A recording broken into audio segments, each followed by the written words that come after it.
Lyca production Subaskaran தயாரிப்பில் ரஜினிகாந்த் நடிப்பில் DJ Gnanavel இயக்கத்தில் வேட்டையன் அக்டோபர் 10 முதல்.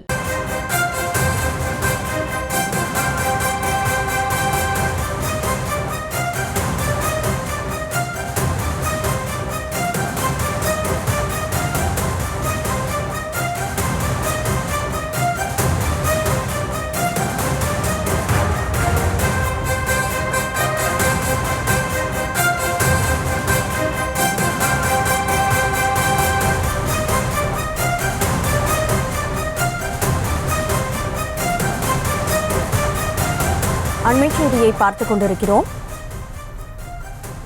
தளவாய் சுந்தரம் அதிமுக பொறுப்புகளிலிருந்து நீக்கப்பட்ட நிலையில் அவர் RSSல் இணைந்தால் எனக்கு மகிழ்ச்சி என தற்போது பாஜக மூத்த தலைவர் ராஜா வரவேற்பு தெரிவித்திருக்கிறார்.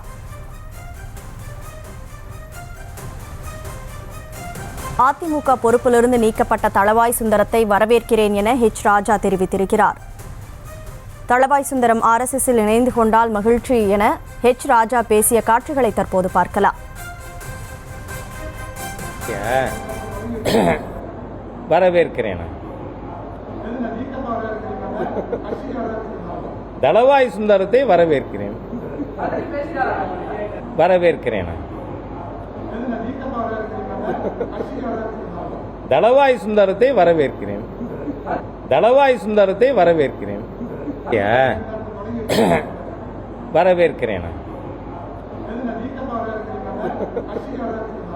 தளவாய் சுந்தரத்தை வரவேற்கிறேன். வரவேற்கிறேன். தளவாய் சுந்தரத்தை வரவேற்கிறேன். தளவாய் சுந்தரத்தை வரவேற்கிறேன்.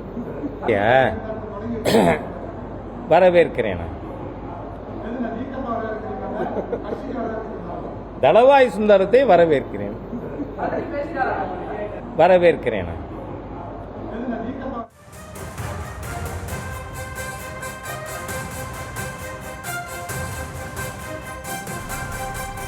அதிமுக பொறுப்பிலிருந்து நீக்கப்பட்ட தளவாய் சுந்தரத்தை வரவேற்கிறேன் என பாஜக மூத்த தலைவர் ராஜா பேசியிருக்கிறார். கூடுதல் விவரங்களோடு செய்தியாளர் ராஜேஷ் இணைப்பில் இருக்கிறார்.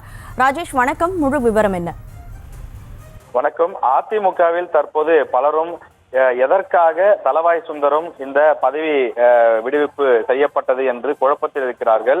பல முன்னாள் அமைச்சர்களுக்கு நாம் தொலைபேசி வாயிலாக கேட்டபோது கூட அவர்களே இது எதற்காக நடைபெற்றது என்று தெரியாமல் இருக்கிறார்கள். ஆனால் அதிமுக தலைமை எடப்பாடி பழனிசாமி இந்த அதிரடி முடிவை எடுத்திருக்கிறார். ஆனால் ஏன் எடுத்திருக்கிறார் என்பது முழு விளக்கமாக இல்லாத ஒரு சூழல் இருக்கக்கூடிய நிலையில் இது குறித்து ராஜா பாஜகவினுடைய ஒருங்கிணைப்பாளராக தற்போது இருக்கக்கூடியவர், அவர் இது குறித்து ஒரு பதிலை தெரிவித்திருக்கின்றார். தளவாய் சுந்தரத்தை வரவேற்கிறேன்.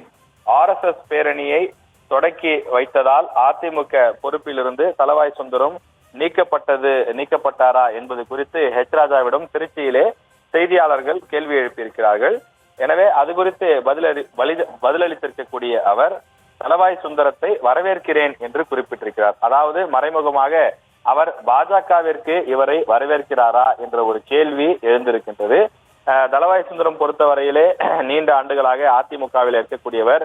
OPS அணி, சசிகலா அணி என்றெல்லாம் தனித்தனியாக அணிகள் பிரிந்த போது கூட அவர் தொடர்ந்து அதிமுகவிலே தான் இருந்தார்.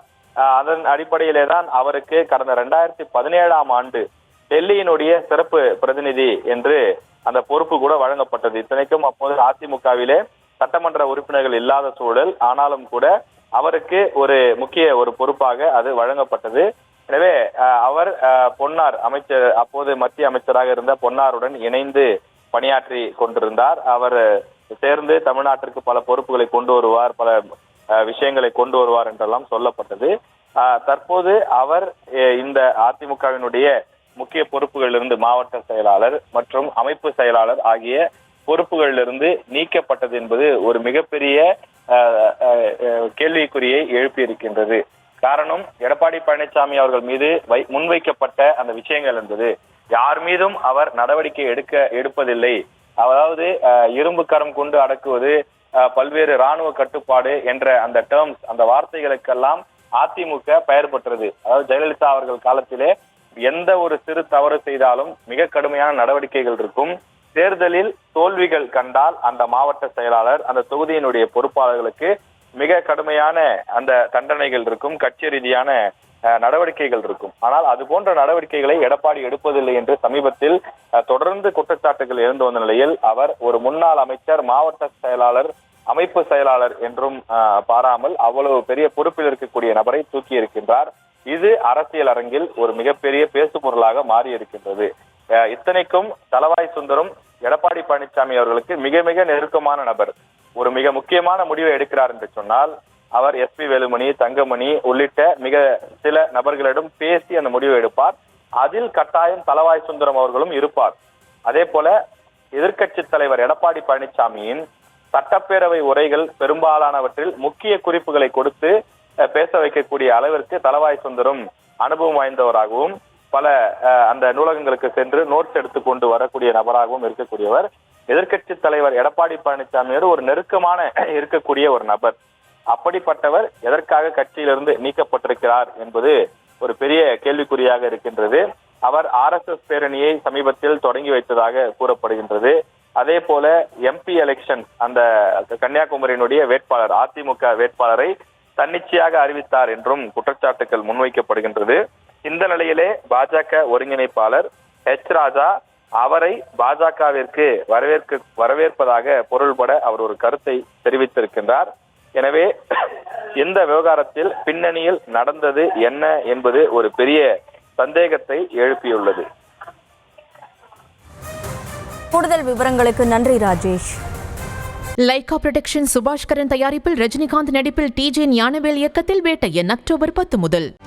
செய்திகளை உடனுக்குடனும் துல்லியமாகவும் தெரிந்து கொள்ள சப்ஸ்கிரைப் பண்ணுங்க.